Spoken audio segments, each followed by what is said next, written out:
everybody, it's Dan Latto speaking. Hope you're well today. So welcome, it's Friday, Mindset and Hustle show. My name's Dan Latto, calling from Spain. Hope you're well, probably in lockdown. If you are, I hope you're safe.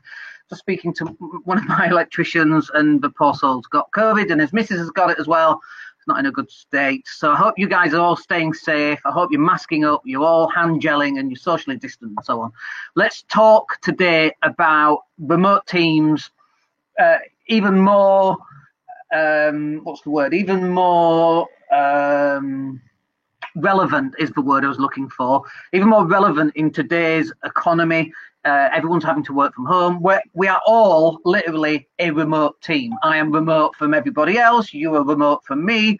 I saw somebody else post on Facebook today to say how they were desperate to speak on stage once more, and I was desperate to be in the audience once more as well, just being able to like high five someone and, you know, speak to people. It's just bizarre. But if you're running a business, you are more than likely going to have some members of that team that are separated from you physically because you're not in the same office. Now, I've actually been working like this for the last 10 years anyway. I've not had a job for 15 years. I've got a digital marketing team. We are all around the world. We've got a number of businesses that are in the construction sector. We had one of our phone calls last night on Zoom. And of course, Zoom is now just the standard go-between for communication, isn't it, to some extent? So we're getting more used to that. But how do you actually manage, and not just manage, but lead a team that is nowhere to be seen? They are hiding behind WhatsApp or email, or, you know, what can you do to improve this? So I've got a couple of things that I'm going to run through in this session. If you've got any comments, just stick them in the box down below. I'm happy to answer any questions if you ask them, of course.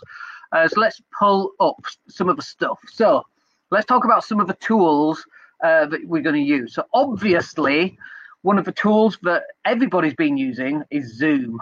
And it doesn't have to be Zoom, but, you know, various flavors. It can be Skype, it can even be WhatsApp, it can be Facebook Messenger, whatever it needs to be. We've done family Zoom calls, by the way, you know, 18 people all in different windows. Oh my goodness me, they're just painful.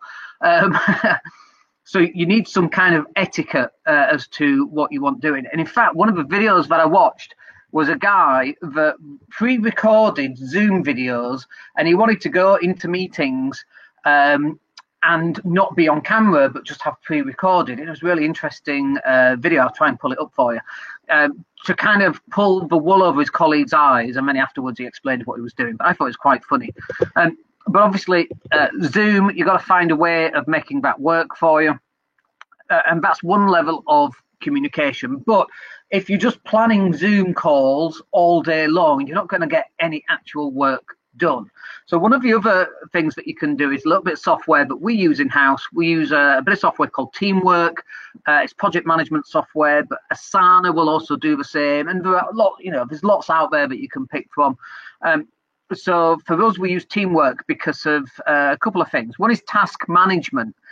So like I say, we've got internal team members all around the world, in lots of different countries: Bosnia, India, Thailand, Ireland, the UK, here in Spain. These are all people who work within my organization. And so we got to keep track of, one, what do we want those people to be doing? Two, have they done what we asked them to do? And three, can we review what they've done? So it's like a 3-step process for actually getting stuff done. So we need to be able to task each member of the team with what jobs need to be done. So for example, we've got video editors, we've got image editors, we've got content coordinators, we've got copywriters, we've got website designers.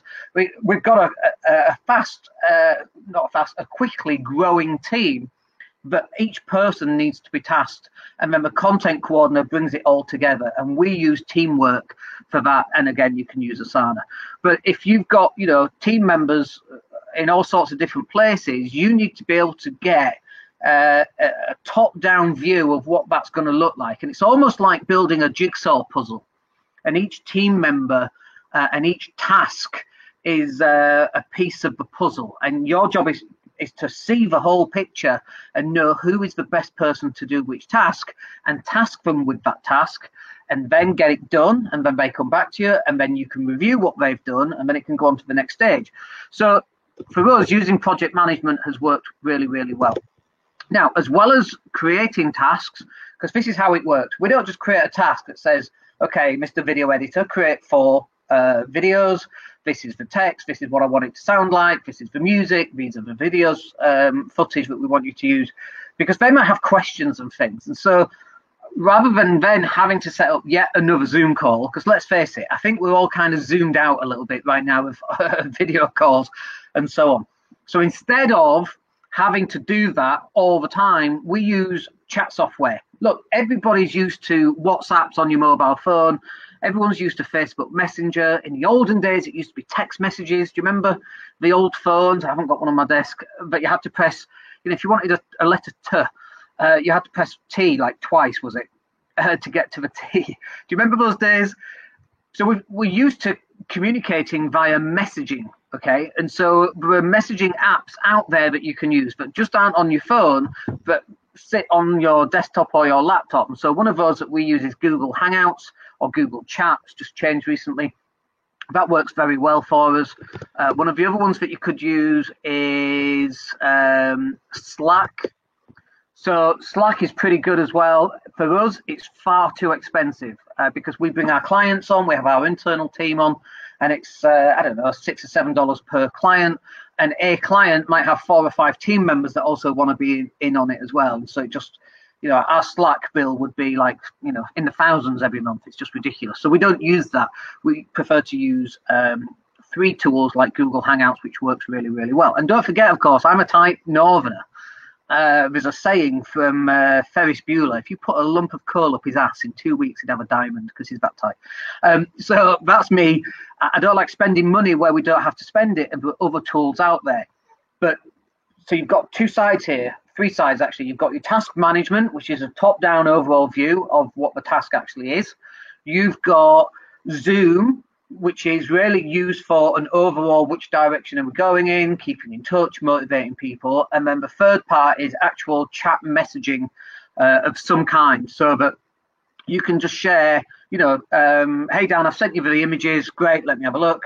Yeah, that's brilliant, thanks a lot. Or actually, can you change the headline and change the wording or change the color or put it in bold or whatever it happens to be, okay? So we can do that without having to continually jump onto Zoom calls and so on. And so that works very well for us. And then the only other thing I wanted to say on this, 2 other things actually. One is that we either set up a monthly call or a weekly call. Weekly is better. Like if you've seen Wolf of Wall Street, you'll know that, what's he called? Who's a Wolf of Wall Street? Not Leonardo, the actual guy. Jordan Belfort is on stage for half an hour twice a day, and he warms them up so they can hit the phones. As a leader, as a business owner, as a manager, as a director, your job is to lead the team. And sometimes that means that you've got to get on in front of people and have a group call. And it's not a group call where people can say what they think, because it's got nothing to do with them. It's a group call for you to be able to show people what the goals of the organization are, what the values are, the level at which we expect people to play at. If people disappear, but we have it too, where we send a task over and we don't hear anything for a day or 2, and it's like Tuesday, it's like, dude, where are you?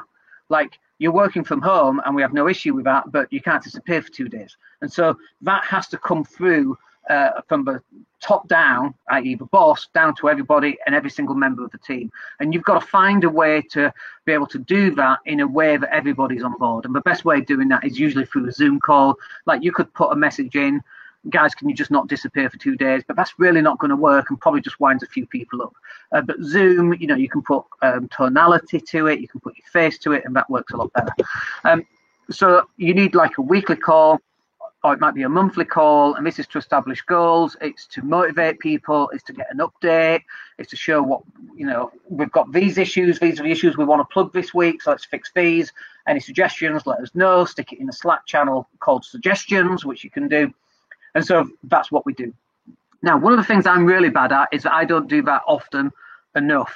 And actually, it depends on who it is that you're actually talking to. So with our team members, honestly, they're all really good anyway. They all get their tasks done. They are very receptive to feedback and improvement and self-improvement, and it's really good. Maybe we've just been lucky on that, or maybe it's the way that we recruit and so on. But we're very upfront and very transparent, and we tell people exactly what we think, and in a nice way, of course. And they respond to that because we're all adults. We're not children. And I think if you begin to treat people like children, you will get children back. That's, from your team members. And so that's how it works. We're all grown-ups. We're all adults. We all, we just want a happy life, a bit of extra cash. That's basically it, right? We all want to be loved. We all want to love. We all want to be liked. We all want to be respected. And so we treat all our team members in exactly the same way. And the area in which I see issues is, people do not let other people do that. The only final thing I wanted to say on this is about the type of tasks and the type of people that we have on board. So, for example, we might have, we've got a couple of image creation guys. So they strictly just do image creation. We've got video guys, we've got website guys. And guys, I use the term female, it's non-gender bias, female and male, it's just the same thing. So we've also got content coordinators. And so some of these people will have very, very specific tasks, and we don't want them doing anything else. Like, we don't want our image guy doing video or editing the website. It's just not done, okay? Whereas, so they've got very specific tasks that they are tasked to do. Whereas our content coordinators might do a little bit of everything. They might do a little bit of image creation if something just needs touching up. They probably won't touch video stuff. But they do maybe a tiny bit on the website. Once the website guys created the overall layout, and so they might write some copy.